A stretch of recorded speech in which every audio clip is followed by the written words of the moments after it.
រឿងព្រះពុទ្ធសាសនាក្របពូជនៃសេចក្តីមេត្តាកាលពីយូរលង់មកហើយមានក្មេងប្រុសម្នាក់ដែលតែងតែខឹងនិងនិយាយពាក្យអាក្រក់ដាក់អ្នកដទៃមនុស្សនៅក្នុងភូមិមិនសូវចង់នៅជិតគាត់ឡើយ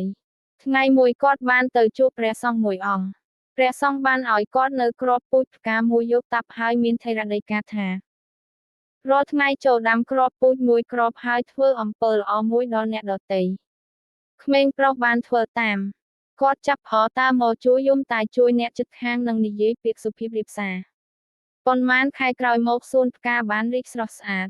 មនុស្សក្នុងភូមិចាប់ផលតាមកស្រឡាញ់និងគោរពគាត់ព្រះសង្ឃមានថេរដីកាថា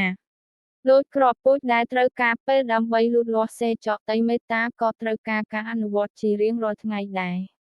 អំពើល្អតូចៗអាចផ្លាស់ប្ដូរជីវិតមនុស្សម្នាក់និងពិភពលោកជុំវិញគាត់បានមេរៀនកុំមើលរំលងអំពើល្អតូចៗព្រោះវាជាគ្រាប់ពូជដែលអាចរីកដុះដាលទៅជាសេចក្តីសុខនិងសន្តិភាពសូមអរគុណចំពោះការទស្សនាប្រសិនបើអ្នកចូលចិត្តរឿងព្រះពុទ្ធសាសនានិងចង់ស្ដាប់រឿងល្អៗបន្ថែមទៀតសូមកុំភ្លេចចុច Subscribe ជា Channel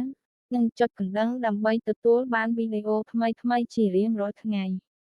សូមជាវ Channel ដើម្បីគាំទ្រពួកយើងនិងរួមចំណែកផ្សព្វផ្សាយធម៌និងសេចក្តីល្អទៅកាន់មនុស្សកាន់តែច្រើនសូមអរគុណ